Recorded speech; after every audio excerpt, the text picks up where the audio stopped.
I am S के Mishra and I welcome you. आज मैं आपके लिए वो चीज लाया हूं जो ना तो गूगल पे है ना यूट्यूब पर कहीं है।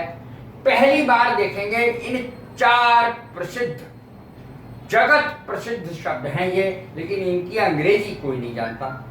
साम दाम दंड भेद, यही नीति अंग्रेजों ने भी अपनाई और ये नीति चाणक्य, महान विद्वान चाणक्य ने दी थी।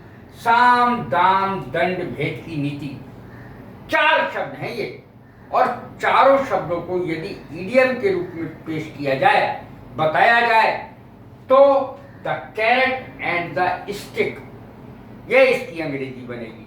The carrot and the stick. अब इसको एक्सप्लेन करता हूं मैं। कैरेट माने गाजर, स्टिक माने डंडा।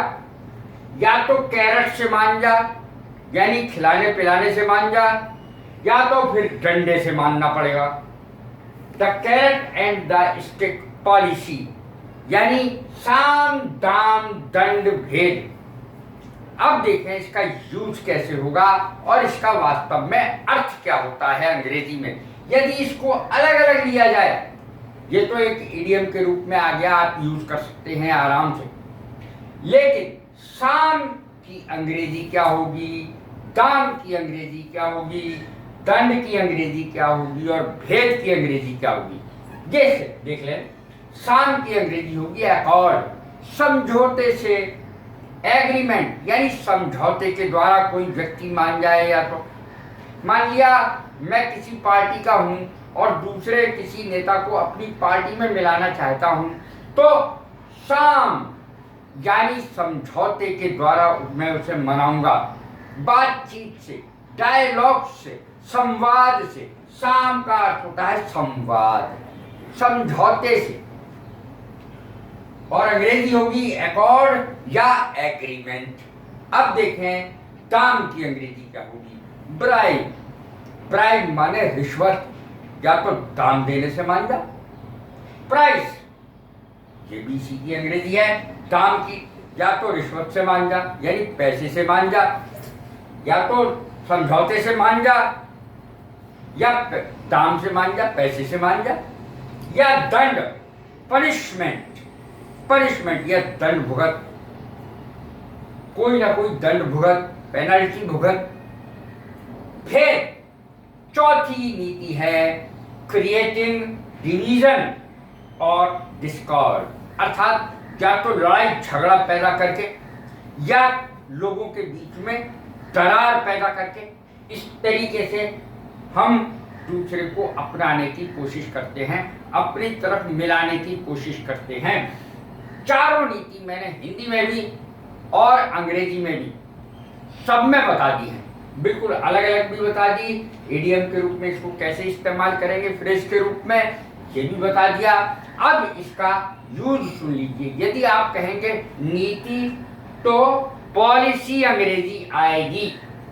ही विल एडॉप्ट, यूज देखें, इसका एग्जाम्पल देखें।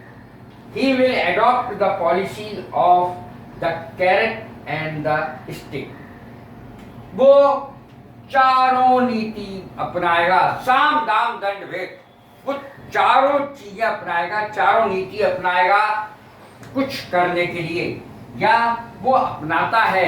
ही adopts the policy of the carrot and the stick. वो चारों नीति अपनाता है, साम दाम दंड भेद सबकी नीति अपनाता है, वो काम कराने के लिए। To get the work done, to get the work done का मतलब होता है काम कराने के लिए, काम निकालने के लिए। टू गेट हिज मोटिव सर्व, अपना काम निकालने के लिए। The political parties, the political parties,